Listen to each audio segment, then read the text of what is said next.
Hey, so we're talking about contractions today. Contractions have that dual feeling about them that, like, on the one hand, you're excited because when you're getting those contractions, that means, hey, the end is near. I'm going to go to the hospital. We're going to have a baby now. This is exciting. So contractions have that excitement about them. But at the same time, you've got that nervous feeling that, like, oh no, this is going to hurt. This is going to be painful. What's it going to feel like? How bad is it going to get? You know? So the truth is that this is normal, and no matter how many kids you've had, and I've had 8, no matter how many children you've had, you're always going to have that excitement coupled with the fear, and that's totally normal. We all go through it. So now the 3 things we're going to cover today are: what do contractions feel like, what do they do, and what am I supposed to do, right? That's what we all want to know. So first thing we need to cover is, what does a contraction feel like? I actually once had a neighbor come over. She was expecting her first, and I just had my third, or no, actually I think we were expecting our third, my third and her first together at the same time. And she said to me, you know, what does a contraction feel like? Like, everyone keeps talking about when you get contractions and, you know, you learn about, the labor and everything, but what does it actually feel like? What if I don't know what it feels like when it comes? So that's a very good question. So I explained to her that a contraction's sort of like a period cramp. That's really what it feels like. It's a period cramp. You know when you get your period and you feel like, oh, I just like want to go lie down, you know? Like, I have teenage daughters now and they're like, Mom, can I come home from school? I'm like, no, stay at school. But the contraction is a period cramp. It sweeps along the bottom of your stomach, right? Not along the top. You know, there's another type of contraction called a Braxton Hicks contraction, and that's like the hardening of your stomach across the top of your stomach. Your stomach gets like really hard all of a sudden, you feel it. And those are called Braxton Hicks, and they're not labor contractions.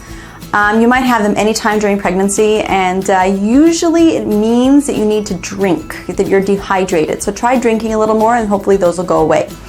But we're talking about labor contractions. Labor contractions dilate your cervix, right? So they feel like period cramps. They come across the bottom of your stomach, and eventually they get stronger and they get closer together. So your doctor's going to ask you, how many minutes between contractions.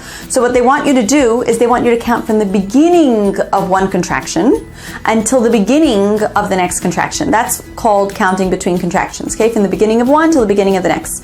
So you might start your contractions at like maybe 20 minutes apart, and they go down to 18, 17, 15, 13. They might go up and down a little. That's normal also. And eventually, when you get down to about 4 or 5 minutes apart, they're going to say, okay, come on down to the hospital, right? So that's what you need to do. You need to feel those contractions coming, the like period cramps along the bottom of your stomach. You want to count from the beginning of one till the beginning of the next. Now, the question is, what do contractions do?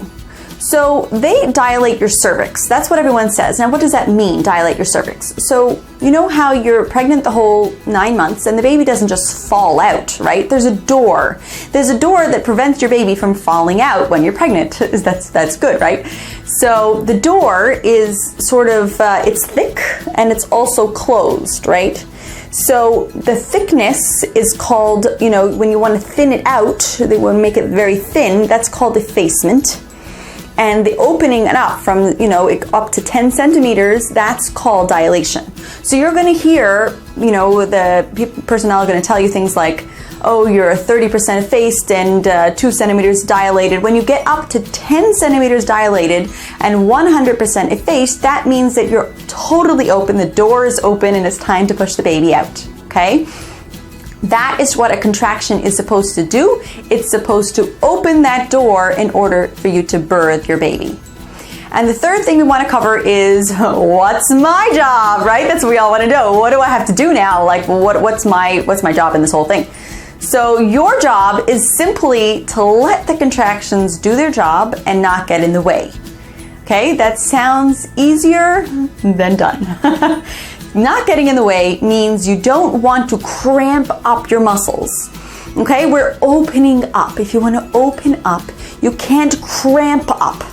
Cramping up your muscles, which people often do when they're in pain, like when the contractions get painful, that is what's going to keep the door closed, keep you from dilating. So what you need to do is relax and let the contractions do their job. So what I'm going to suggest for you to do in order to relax is to breathe. Okay? Now everyone else says, oh, breathe. What does that mean? Just like breathe? I always breathe. I breathe all day long, you know, like, or breathe.